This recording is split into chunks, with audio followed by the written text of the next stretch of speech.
meus seguidores diferenciados e diferenciadas. Cá estamos nós de volta com força total.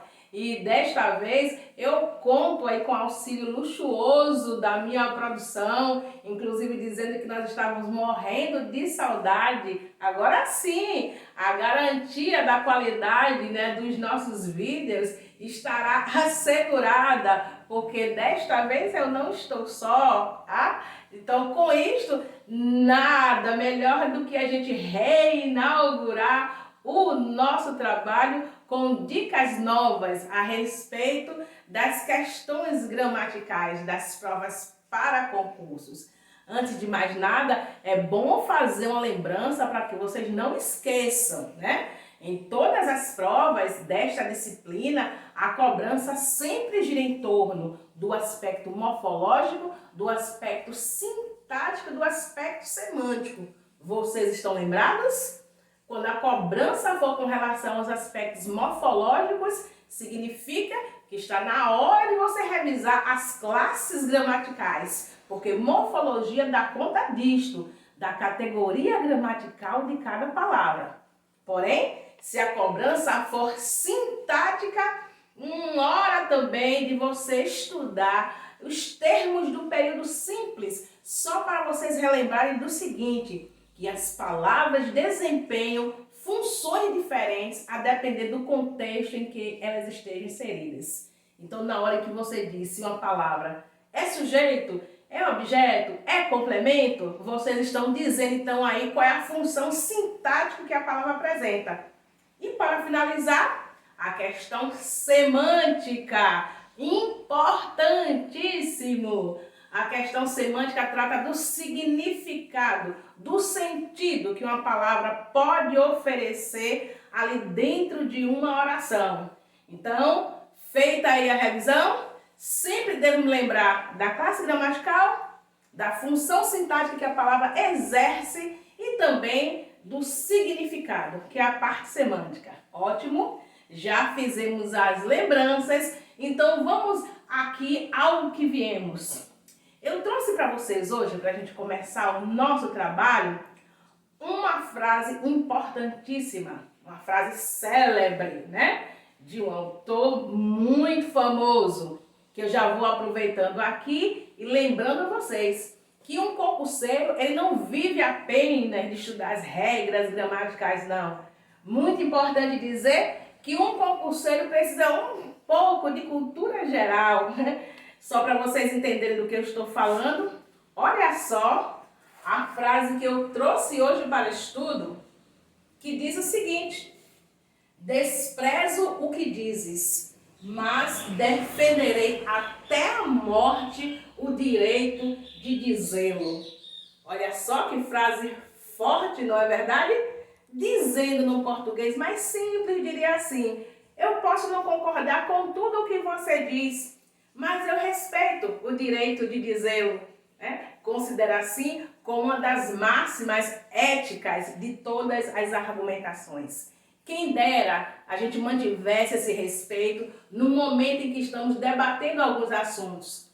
Nem sempre concordamos, né, com nossos debatedores, mas devemos considerar o direito de eles se expressarem. Quem diz esta ilustre frase é Voltaire, um dos importantes autores, filósofos e ensaísta, né, francês. Depois, procura saber um pouco a respeito dele, aquilo que eu falei de vocês da cultura geral, importantíssimo. Mas não é só para falar de Voltaire que nós viemos aqui hoje. Esta oração, ou melhor, este período, né, está aqui apresentado porque tem uma questão da banca, CESP, Sebrasp, esta que nós temos comentado aqui também em outros vídeos, né, que inclusive foi necessário que eu trouxesse a inspiração de um grande investigador, o Sherlock Holmes, né, para nos ajudar a elucidar alguns segredinhos gramaticais. Mas hoje ele não está aqui eu mesma para trabalhar com vocês e fazer então estes esclarecimentos. O que se pediu a respeito deste período aqui foi o seguinte: havia vírgula utilizada neste período é de uso facultativo. Veja só, a banca traz uma afirmação categórica, para que no gabarito você diga certo ou errado, que esta vírgula que aqui está é de uso facultativo. Vamos lá relembrar uma regra gramatical a respeito da pontuação? Pois bem, está dito que deve-se utilizar vírgula antes de conjunção, de maneira obrigatória, definitiva. E vejam bem o que é que nós temos aqui. A palavra mas, vocês reconhecem? É uma conjunção, não é verdade? Inclusive coordenada, adversativa, cuja ideia é de oposição. Então está do jeito que a gramática quer. Já que o termo é uma conjunção, é obrigatório o uso de vírgula antes dela. Então, sendo assim, é falsa a proposição na questão de prova que diz que o uso desta vírgula aí é facultativo. É sim obrigatório. Mas vamos pensar de um outro modo, e eu acredito que vocês já tenham visto. Imaginemos que nós temos esta oração aqui, e além da vírgula ali após o verbo, nós também temos uma vírgula após a conjunção. Será que, mais uma vez, a vírgula aqui terá uso obrigatório ou facultativo? Estou aqui para lembrar vocês. Vírgula depois de conjunção é de uso facultativo por uma razão bem simples. Vocês imaginam que são só as palavras que têm significado? Se pensam assim, estão enganados. Os sinais de pontuação também eles são responsáveis por trazer um sentido, né, àquilo que foi proferido num período. Bem assim, quando você utiliza uma vírgula após uma conjunção, ela acrescenta um sentido de ênfase, de reforço, de realce, sendo assim de uso facultativo do redator, a não ser que ele queira acrescentar este sentido no momento. Então, sendo assim, a gente aprende dois detalhes fundamentais. Vírgula antes de conjunção é de uso obrigatório. Se eu quiser acrescentar uma vírgula após a conjunção, isto aí já é por minha conta. Será de uso facultativo se eu assim quiser dar uma ideia de ênfase, de realce para esta ideia de oposição. Assim, a adversidade aqui está bem marcada, bem acentuada naquilo a que o autor se propõe a dizer. Vale então a dica.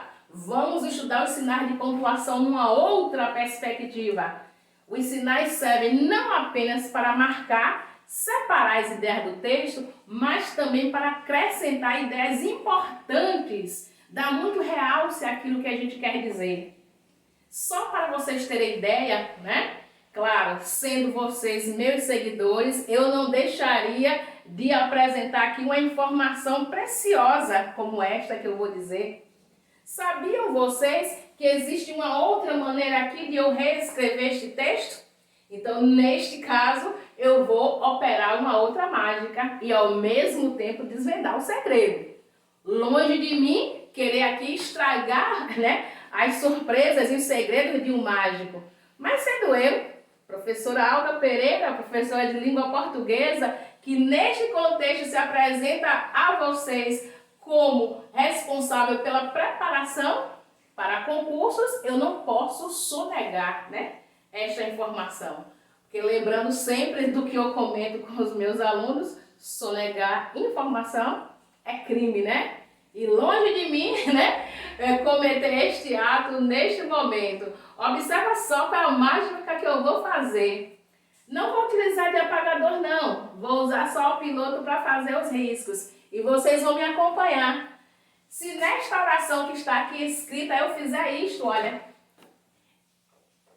Retirar esta vírgula. Retirar a conjunção mais. E retirar esta vírgula também. Eu posso escrever esta oração de uma outra maneira. Ou melhor, acrescentar um detalhe importante. Vou trocar tudo isso que eu risquei, a vírgula, a conjunção e a outra vírgula, vou trocar por este sinal. Olha só, o ponto e vírgula. É do conhecimento de vocês que o ponto e vírgula ele pode substituir uma conjunção adversativa, tipo mas, porém, todavia, enfim, que os dois pontos, ou melhor, o ponto e vírgula serve para dar uma ideia de adversidade, de oposição.